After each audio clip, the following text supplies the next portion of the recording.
What belief about love would have damaged your marriage if you had kept it?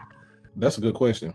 So I want to deal with what Danielle was talking about a few minutes ago when she was talking about the fear piece. I want to say this, and this is not just for Danielle. A lot of times when women talk, you all talk to each other. You never hear the other side of the perspective from a male's perspective. I want you all to hear it from me, from a heterosexual married man who hasn't always been married. You have to know within yourself that first, you are already a wife. You have to carry yourself as such, and that's what you desire. The Bible says in Proverbs chapter 4 and 23, above all else, guard your heart, for everything you do flows from it.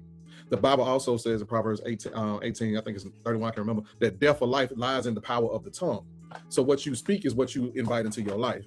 So if you speak fear, then you will continue to have fear that you will never be found. But if you start preparing yourself in advance that you are already a wife, you are already a phenomenal mother, you already have what you have, then here it is. You are shifting your mindset on what God has already said is yours. So in the process of that, from a male's perspective, as you're getting prepared, God is preparing him for you, even if he's not fully prepared yet. Example, when I first met Kalisha, I wasn't fully there, but God was preparing me to be there for her. So God had started showing me dreams 20 years ago that my wife's initials was going to be KJ. I met someone who I thought was going to be my wife with those initials, and we had a great relationship. I can never speak bad about her, but the timing wasn't right. Now, on a whim, because I was getting myself together, God brought her at the right time through a mutual person that we both knew that we didn't live in the same city. She told you that our marriage was long distance. So if I would have had the mindset, here's to answer the question about the whole love piece, I wouldn't be married if I said, you know what, there's no good women out here.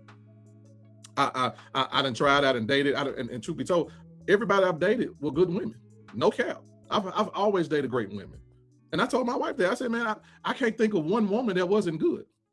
But for what God was taking me, they wasn't for where I'm going. And I had to be okay with that. And I had to forgive them and forgive myself for even when I misled them and led them on. So I had to break the boundary of love off my own life. That was the negative aspects of what I consider love to be, in order to fully be here who God has called for me to be. And a lot of times we have to shift our perspective on that.